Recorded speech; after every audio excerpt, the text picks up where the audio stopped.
Wow.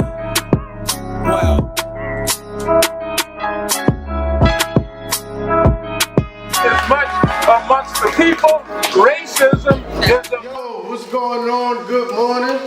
This is RapAboutTV. We're here with another episode. Before I get started, let me say and give my shout outs. Because there's three of us in this room that just have, there's one expecting and two just had their sons. Shout out to KB. Give him a congratulations for just having his newborn. Oh, yeah. Shout out to Maul in the back. Congratulations to him. He's expecting. His is on the way. And also, I want to give a shout out to myself, man. I just had a newborn, a son. So we all fathers in here, man. We're cleansing the earth right now. Yes. Y'all fathers. right. So just wanted to give that shout out, man. That's a beautiful thing. I got two guests in the building with us today. I'm gonna let them introduce themselves. First, we got the host of what I said, Black Love Matters. This is love. I'm sorry. This is Black Love. This is Black Love.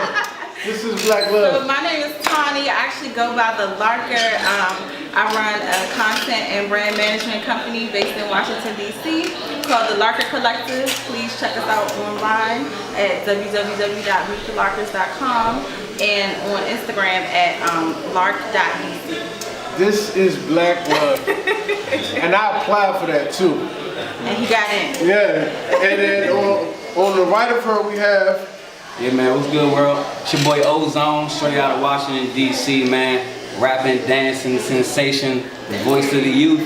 You know what I'm saying? So that's me. We're going to do it for the kids. Definitely. So, I'm gonna just go down, one by one. Let me start with you. So, what gave you the motivation? Because I seen it, and I instantly I said, this is dope. This is what the black community needs right here. I haven't seen it. So, what gave you this inspiration of... Well, thank you for the compliments. I was actually reading an article one day, and the article was talking about like how black relationships are failing, black people are not staying, they're not falling in love and staying in love. And it made me kind of think about, it was all these like numbers about just how black couples are failing. It made me think about the people in my life. I have parents who've been married for, actually they just made 26 years. Oh, that's dope. And I got a lot of friends and family, young people who are married and happily married.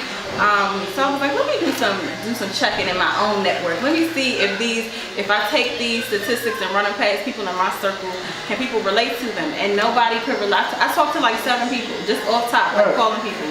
And nobody could relate. People were like, nah, I'm good. Like we 2 years in, we 10 years in. So I decided, let me see if I can reach out to 10 couples and have them, come on a live show and talk about their experience with Black Love. And so we developed like an online application and put it out to people via Facebook and Instagram. And we ended up with 10 couples who are dynamic people who all represent the existence of Black love in America. That's interesting. We're going to dive a little bit more about that. So before we do, let me get into you about your passion real quick. So let me know, when did it start for you? Like, why? I see you doing the dancing, take that real seriously. You travel the world, this, that, and the third. And like, if ones who don't know, he threw an event was it last summer? Yeah. That I went to the first time, and it shocked me because I didn't know so many, it was a real audience, especially in this area, for dance and the arts of dancing. So give me your take on that experience and how that grind is for you. Well, man, as far as dancing, I've been dancing since I was young. It really started when I was young, watching Michael Jackson, imitating him. And then that's when a thing like Usher came about, and then Omarion, and then, and then Chris Brown. So it was just like all these people, I was like, yo, I need to do this. And then I saw, all the girls, oh my God. I was like, I'm dancing.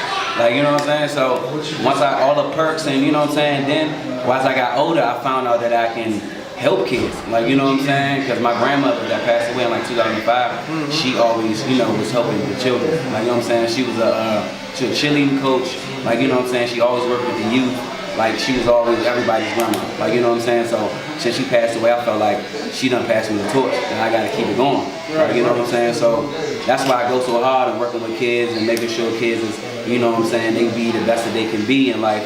You know what I'm saying? And I feel like I can take it, you know what I'm saying, one dance move at a time. Like, you know what I'm saying? So if I can help kids, just like me, I created a dance called the Piping Challenge. And I had over like 120,000 views on the music video, and like kids all over the world, like in China, Texas, like everybody was sending me videos all over doing my dance. Like I'm like, wow, like all these people, like that's when I know, like, nah, this young job like getting viral. So I figure like, come home from school, do your homework, and do the next, you know, the next dance craze. Like, you know what I'm saying, get into something positive instead of being out here in these streets getting into something you shouldn't even be into. Because people lose their like quick. Like, you know what I'm saying? So I feel like if I can give somebody, these kids, something to do in a positive light, then that's what I'm gonna do. And I feel like dance is an outlet. You know what I'm saying? Some people like to draw, some people like to rap, and you know, different outlets, but dance is also an outlet for you to, you know what I'm saying, you can release pain and frustration and, you know, joy and happy, you know what I'm saying? Even if you don't know how to dance, all the old heads, everybody just two-step, like, you know what I'm saying? So, like, you know, dance is a way out. And, you know, that was my way out. Definitely. So let me go. All right, well, let people, after this, we're going to get into, you know, some more, you know, topics, current events. And let the people know, I know you got an event coming up. So let them know, tell me more about the event you got. Oh, yeah, I have an event coming up. It's called VIP, the Glow Edition. It's hosted by Tony Riggs, and also special guests, Goofies and APAP. You know, it's going to be on April the 28th. And this is actually going to be at Soundcheck DC, which is an actual club. Like, and this is a team party, team only. The only team party in the DMV. There's no team parties out here in the DMV, especially at a club. People can have house parties all they want, but this is at an actual club, and this is something positive.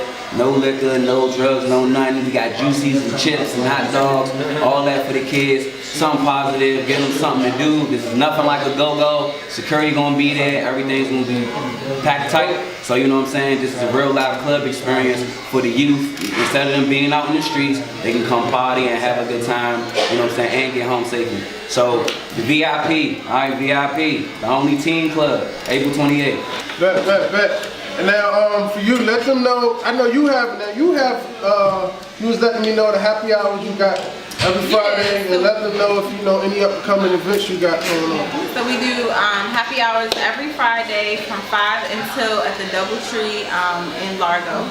And we also have a Black Girl Magic Party coming up, so we do those quarterly uptown in Tacoma Park. And with the Black Girl Magic Party, we just invite young girls into our space, and we introduce them to a woman of color who's either an entrepreneur or somebody like unique. So at the last Black Girl Magic Party, we had NASA scientist Serena Thompson. She talked to the girls about what it's like being a minority in more ways than one, as a woman and as a black person working in the field of science.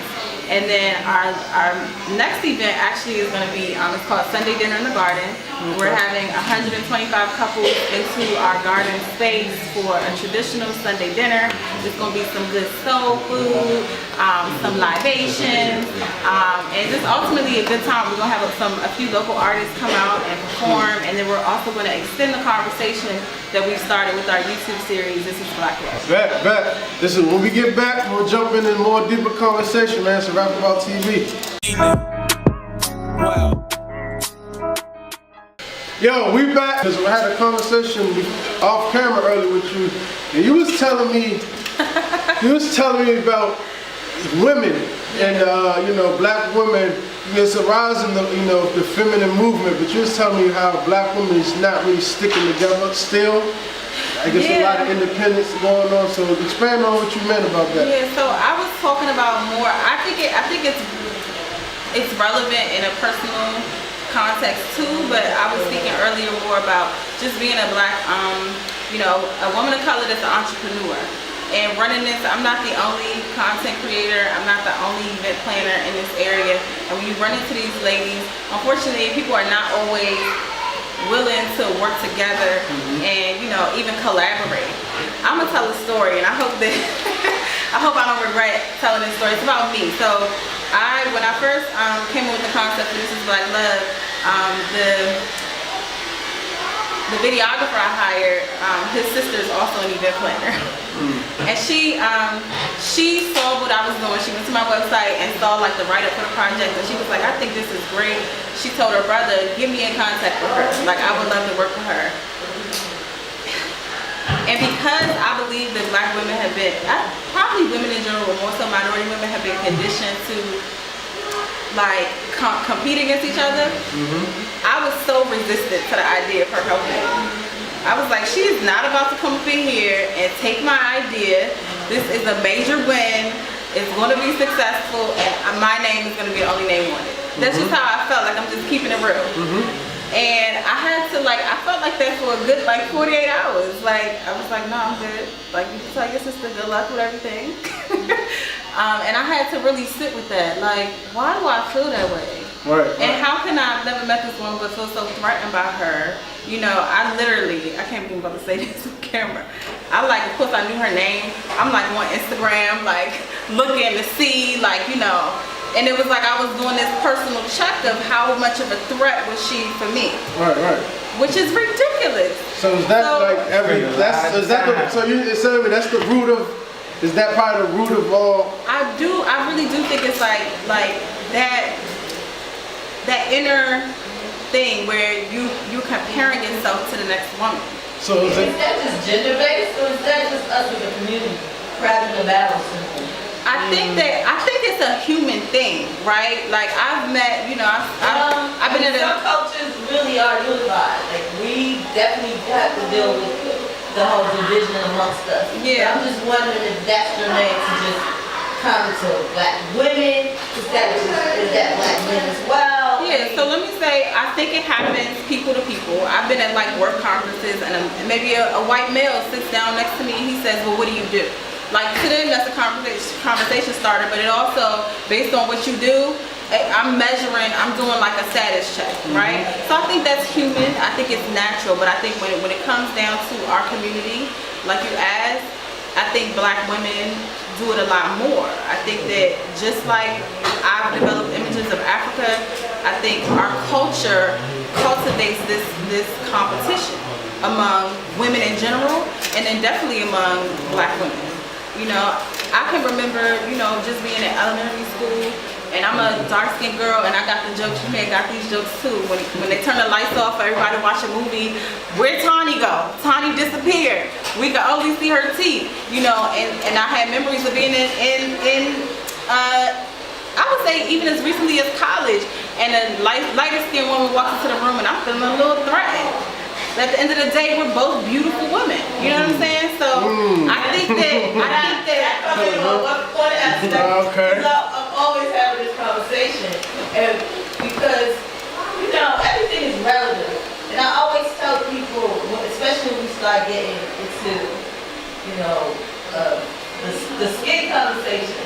On the flip side, light-skinned females or people, they have Of course. the blunt of it too.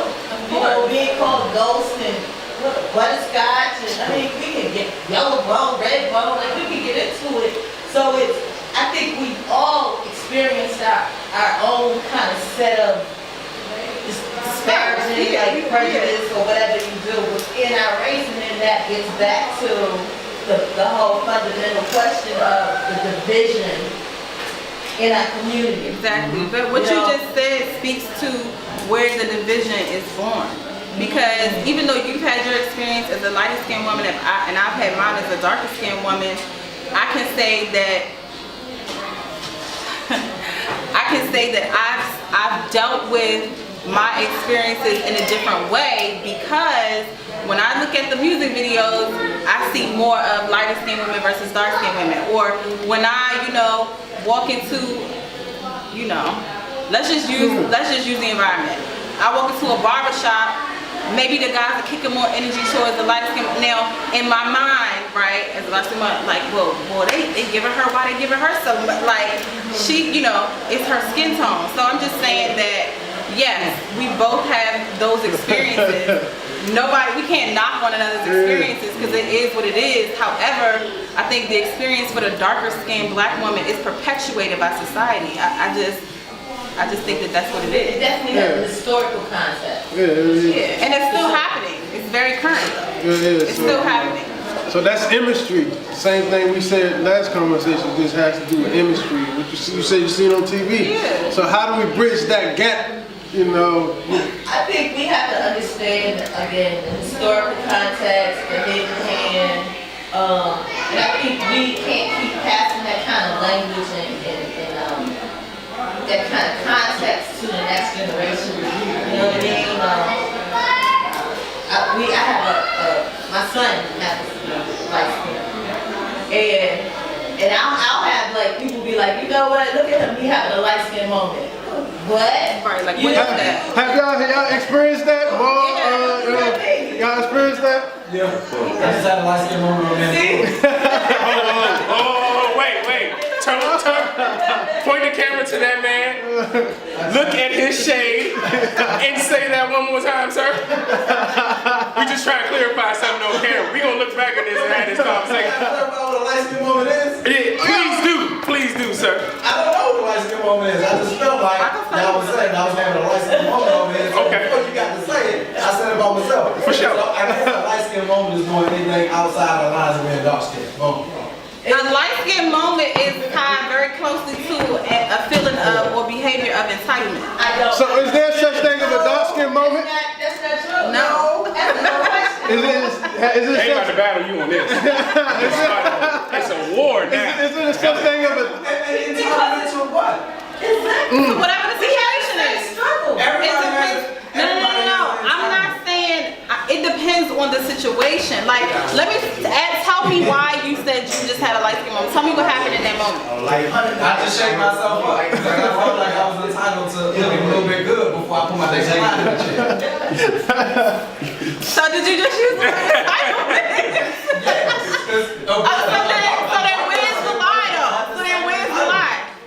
So where's the lie though? Because you just use the same word I use. That's what I'm saying. There is no line. There shouldn't be a line. As far as like. No, I said where's the lie? Because you used the same word I used. Oh, you said what's the lie? What's the lie? You were just trying to say that it's not a feeling of entitlement, but then you use the word entitlement. Oh, I did. All right. Yeah. Moments Alright. Moments on camera. A moment on camera. Right there. Boom. Boom. Conversation right there. Period. Period. Right there. Go ahead. It hit him. It just hit him in the back. Come up.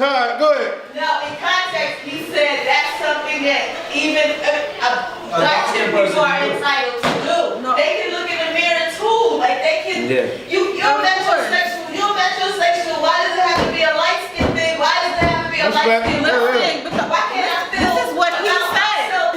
As a black person, what I feel about myself, it is no damn slight to you.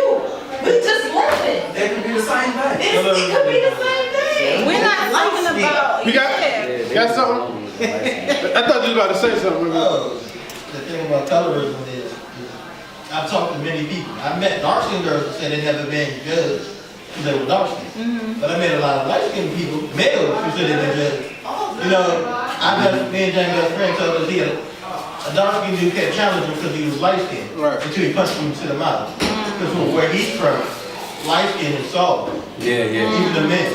But I've met a dark skinned girl who never experienced, oh, I'm ugly because I'm dark skinned. Right. Yeah, and I can definitely piggyback off that, because like growing up, I would get teased, you know what I'm saying, even like in middle school, all that, you know what I'm saying, I would get teased, you know what I'm saying, for me being light skinned, especially with the fellas, and they real loud think I was soft, and I had to be like, yeah, what's up, like, you know what I'm saying, so I got in a lot of fights. Majority of my fights tonight, being alive, you know what I'm saying, has been over because they thought I was soft because I'm light skinned. Like, you know what I'm They saying? wanna So test you. I had to show you, like, all right, let's see what these light skinned hands can do. Like, you know what I'm saying? So I realized I gotta defend myself because of my color, and that's wild. Like, you know what I'm saying? Like, people try to jump me, oh, he's soft, let's get his little face. Like, you know what I'm saying? Like, nah, I'm not about to rock like that. You know what I'm saying? And now they have this thing where it's like, we have a thing now, it's like the light skin face. Like, you know what I'm saying? I'm like, we got a face now? Yeah, we can take a picture and just, you know, squint the eyes and be like, you know what I'm saying? Yeah, it's a light skin face. That's what they do. That's the light skin face. Right? But if a dark skin person do it, it's not a light skin No, not good. So when the dark-skinned man do it, he gonna be called sexy or you know what I mean? But if a light-skinned man Oh, he doing the light skin face. So I got the. Hold on.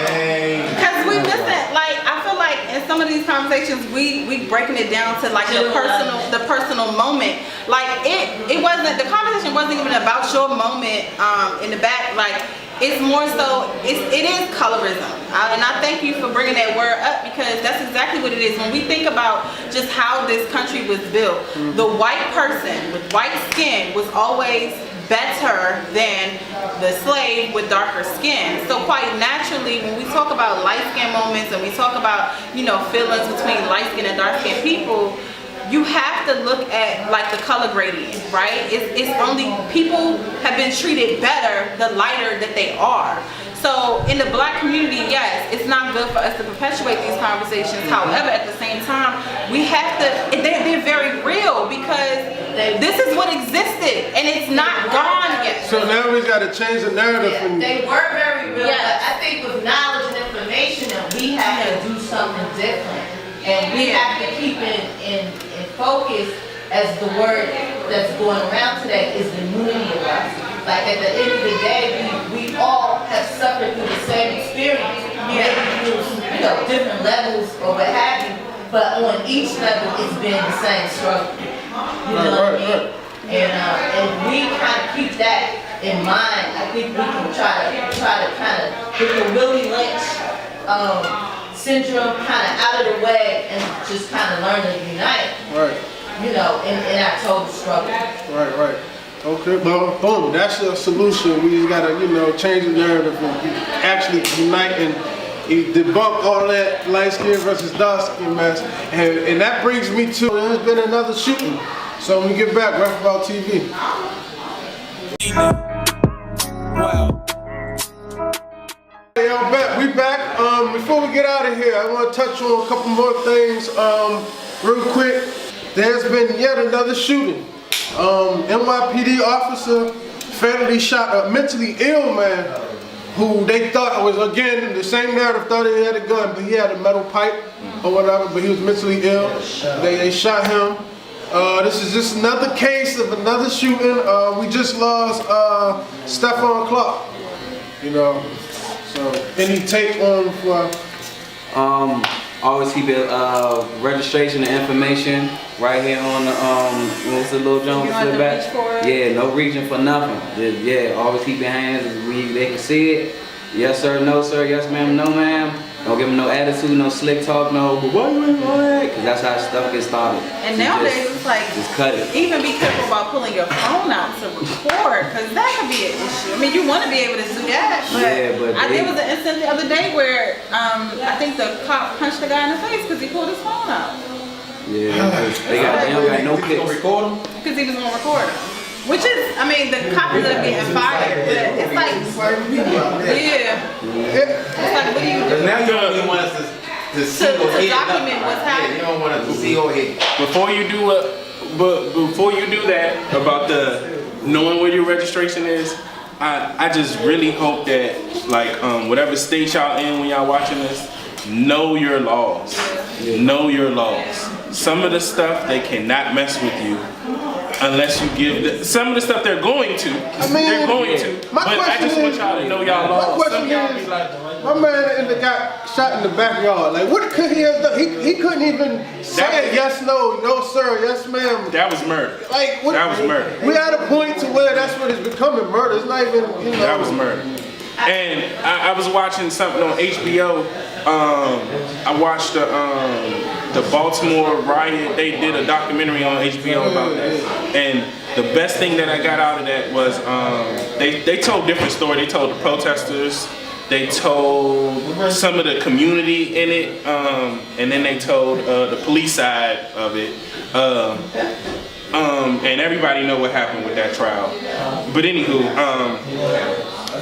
what they got out of that though, they had town meetings with, and in that they voted that the community can be on the jury when they're making deliberations for the final verdict for guilty or non-guilty. Because most of the time they have white person on there on that verdict, and somehow, some way they get paid leave and then found unguilty. And it's not a lot of people that was in the community, not a lot of people that was of black people for real that was on that jury. So that was something that I appreciated out of that Baltimore situation. I was just saying, I'm sitting here and it's really interesting to hear the conversations because it becomes a question of when for black people, because we're having the same conversation that I think our parents might have had 20 years ago, definitely 50 years ago, definitely 60 years ago. It wasn't necessarily police shootings, but it was lynchings. And we're having the same conversation. You know, you're gonna have to act this way. You put your hands up. You gotta teach your children, your male children, to act a certain way. Back then, it was don't look white people in the eye. So we're just like a step away from saying that. Yeah. And so I don't know. I mean, I know Black Lives Matter movement came out of this whole thing, and it's been kind of co-opted. But what do we do? Like back then, 50, 60 years ago, the churches were involved. We united as a community. We came up with a blueprint to say we're not going to take this in our communities anymore. And no other community or culture will allow it. And it just brings the question, what is enough?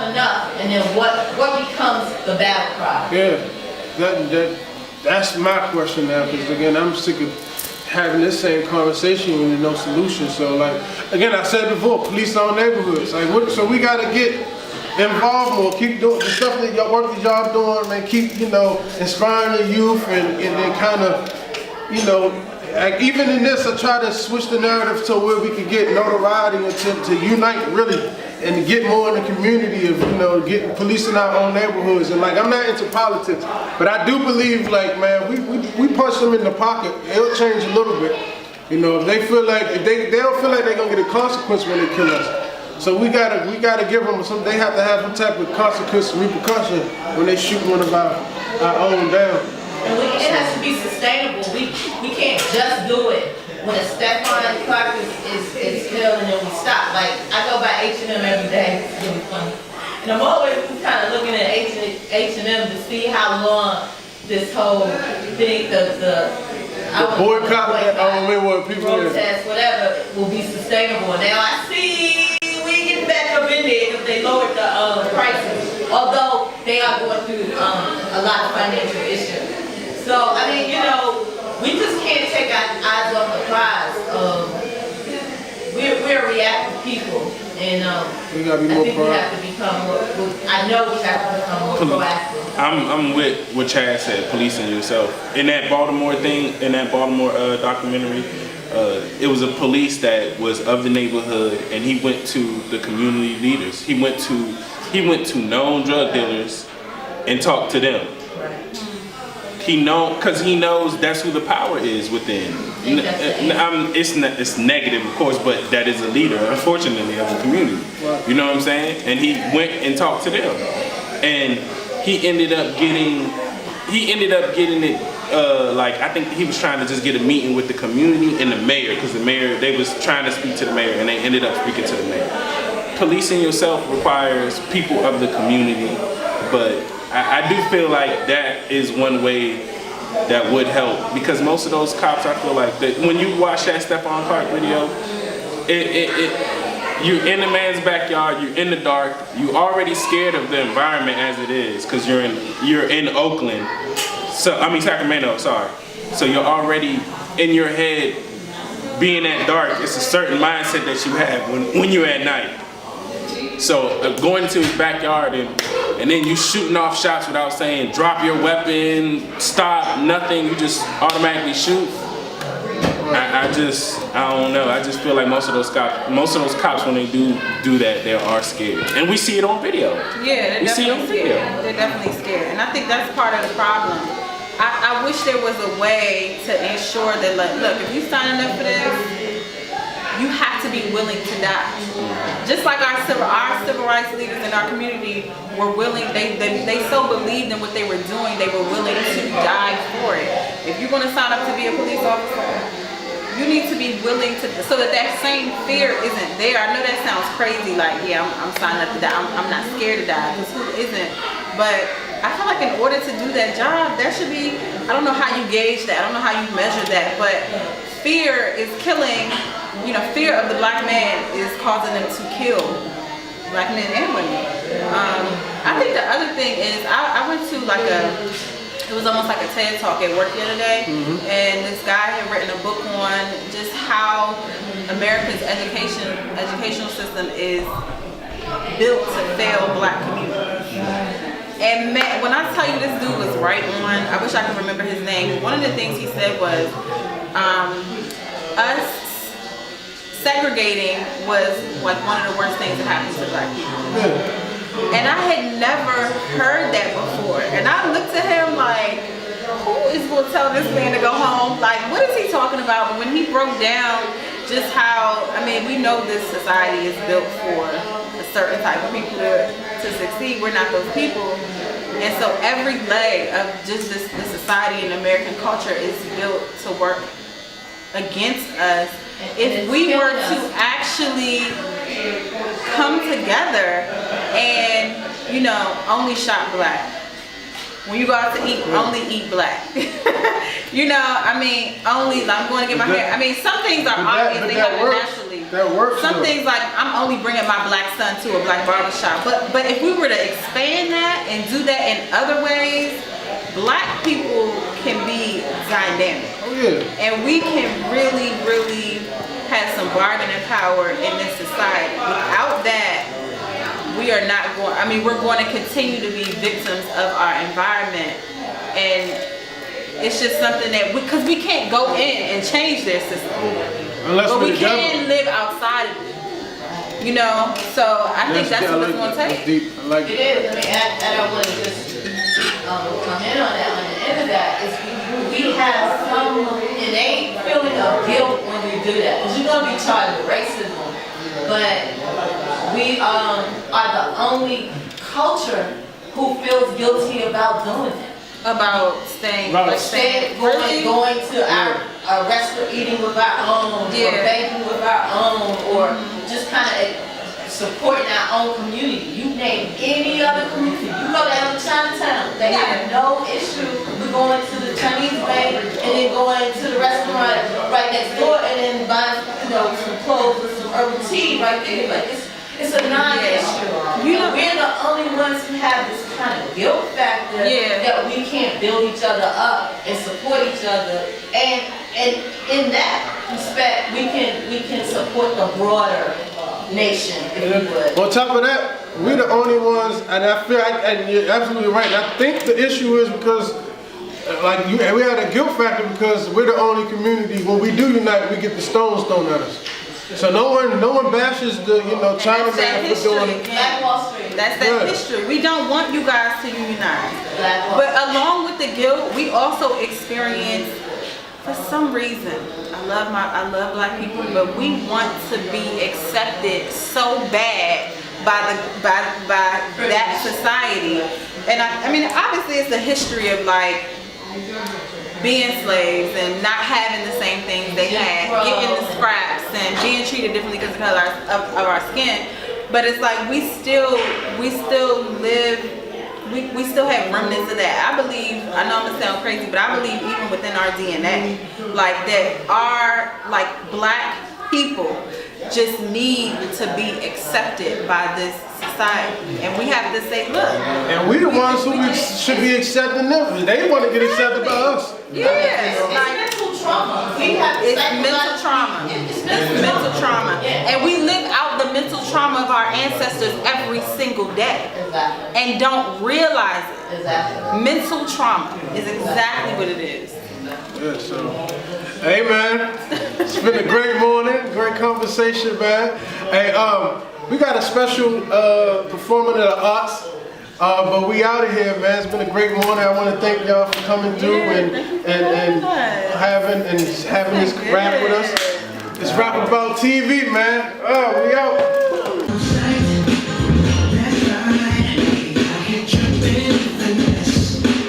It don't make no sense.